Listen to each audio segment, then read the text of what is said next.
Hey guys, down here, AMH Knives. Just want to do a little shop update video here about what's been going on, what I'm running, yada yada yada. So, Acorn board's been kicking ass. Haven't had any problems with that. I've been working on new fixtures for my handles, getting that all dialed in because I use, they got to be mirrored.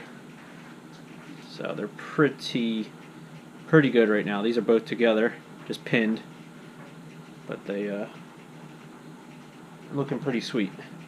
So they're all new fixture plates, basically like my old ones, just more pimped out. So here's the old plate. Let us see. Does both handles at the same time, so I can keep the tolerances and basically keep everything mirrored nice and easy, rather than doing one and then doing the other and having that nightmare. So big changes for the machine were changed coolant. I was running Hagstopher's S787, and I think just because of how little I actually run, it sits a lot. I was getting a rust on the table and some rust on my vise. I wasn't real thrilled with it, so I switched back to a trim Microsaw 690 XT, and I've been pretty happy with it so far. It's been running for about 3 weeks now, something like that, and I find the cuts are actually quieter. It's supposed to have a little bit more lubricity to it, and it's better with mixed metals because, titanium, stainless steel, the aluminum for the fixtures, all that jazz. So it's a bunch of weird crap all in the coolant. And I added a secondary skimmer to the tank. It's a 10-gallon tank, sits under here, and I added basically a filtering system. It's kind of hard to see, but it has 4 baffles in it, runs across, basically keeps the coolant, all the chips out of the coolant. And then the baffle tank has 2 El Nino easy or skimmers in there, 2 of them belt driven, that both go together to pull all the oil, because I run a Trico oiler, so every half an hour it shoots oil into all my shit, so I don't have to worry about ruining stuff. So I added that, changed the coolant, and then the big deal is my tooling. So I switched up my tooling to these little guys right here. So it may be hard to see. Try to get them in there. These are ER20 collet shrink fits. They're made by Iscar, and they come in. You get 1/8. They go up to half, and they're shrink fit. So what they allow me to do is I can offset all my tooling in the Acorn.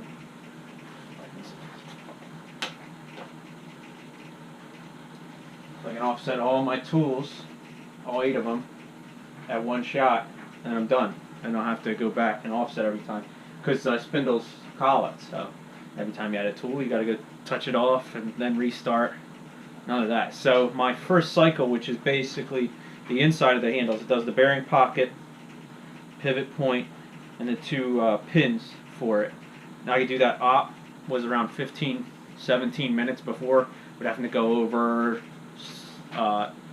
reset the tool, save, and then go back. It takes a lot of time.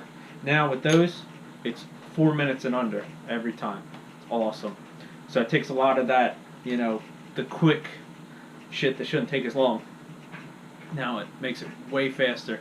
And for the shrink fits, you have to heat them up. You can use like a map gas torch, but I felt that I wanted to go the full route, so I picked up a bolt buster, which is a small induction heater for it's actually for cars.